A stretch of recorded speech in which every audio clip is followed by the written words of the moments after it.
अक्सर हम ये सोचते हैं ना कि जो लोग इतने अच्छे होते हैं, इतने दयालु होते हैं, उनके साथ ही बुरा क्यों होता है? ये एक ऐसा सवाल है जो हम सबको परेशान करता है। तो चलिए, आज इसी पहेली को समझने की कोशिश करते हैं। देखते हैं कि क्या वाकई हमारे कर्मों और हमारी किस्मत के बीच कोई सीधा कनेक्शन है भी या नहीं? और इस सबके बीच जो सबसे बड़ा सवाल खड़ा होता है वो ये है, क्या ये यूनिवर्स, ये ब्रह्मांड वाकई में फेयर है? क्या अच्छे कामों का हमेशा अच्छा नतीजा और बुरे कामों का बुरा नतीजा मिलना तय है?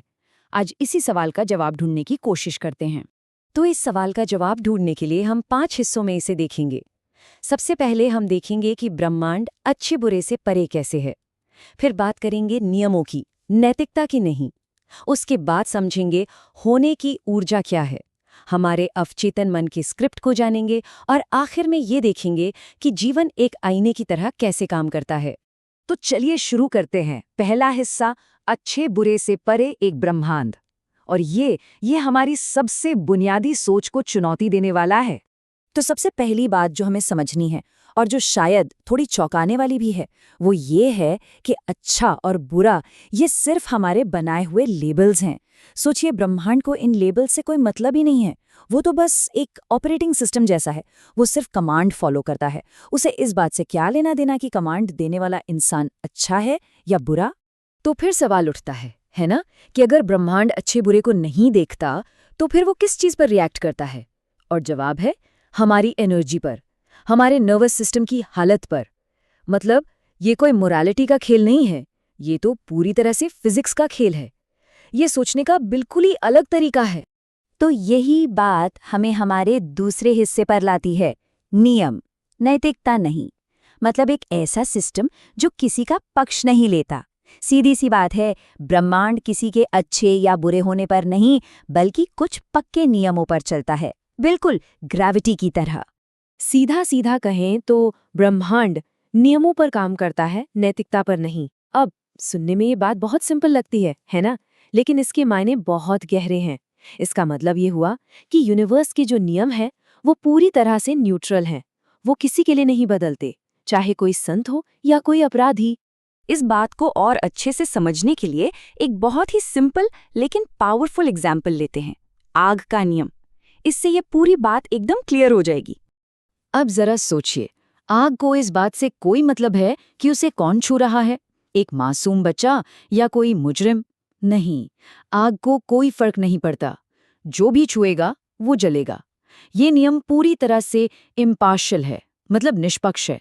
वो अच्छे बुरे में कोई भेदभाव नहीं करता। तो इस एग्जाम्पल से हम क्या सीखते हैं? यही कि ये यूनिवर्स फेयरनेस यानी न्याय पर नहीं, बल्कि फ्रीक्वेंसी पर काम करता है, मतलब ऊर्जा की वाइब्रेशन पर। सवाल ये नहीं है कि कोई क्या डिजर्व करता है, सवाल तो ये है कि उसकी एनर्जी की हालत क्या है। तो ठीक है, हमने ये तो समझ लिया कि यूनिवर्स के नियम न्यूट्रल हैं, लेकिन फिर हम इंसान इन नियमों से जुड़ते कैसे हैं? बस यहीं पर हमारा अगला हिस्सा आता है, होने की ऊर्जा। मतलब हमारी अंदर की दुनिया हमारी बाहर की दुनिया को कैसे बनाती है। तो सवाल ये है कि ये एनर्जी पैटर्न, ये फ्रीक्वेंसी आखिर बनती कैसे है? और सबसे ज़रूरी बात, वो जो अच्छे लोग होते हैं जिनकी हम बात कर रहे हैं, उनकी एनर्जी असल में होती कैसे है?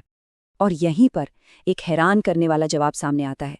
जो लोग अच्छे समझे जाते हैं ना, वो अक्सर अपने अंदर बहुत भारी बोझ लेकर चलते हैं, जैसे लगातार स्ट्रेस, जिम्मेदारियों का पहाड़, हमेशा खुद को कुर्बान करने की सोच और अंदर ही अंदर दबा हुआ दर्द। और यही है उनकी असली एनर्जी की हालत, जिस पर यूनिवर्स रिएक्ट करता है। चलिए, अब थोड़ा और अंदर चलते हैं, अपने मन के भीतर।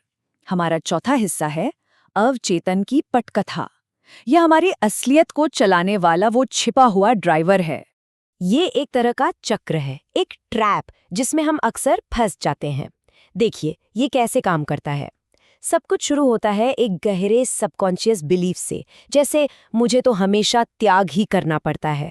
फिर क्या होता है, हमारा मन अनजाने में ही ऐसी सिचुएशंस और लोगों को अट्रैक्ट करता है जो इस बात को सही साबित करें। नतीजा, हम उसी जाने पहचाने भले ही अनहेल्दी माहौल में फंसे रहते हैं और इससे हमारा वो शुरुआती विश्वास और भी पक्का हो जाता है। और ये बहुत गहरी बात है, जो समझाती है कि क्यों लोग एक ही तरह की खराब सिचुएशंस में बार-बार फंसते हैं। हमारा जो स्ट्रेस में डूबा हुआ नर्वस सिस्टम है ना, वो हमेशा जानी-पहचानी चीज़ों में कंफर्ट ढूंढता है। और दुख की बात यह है कि कभी-कभी सबसे जानी-पहचानी चीज़ ही दर्द और तकलीफ होती है।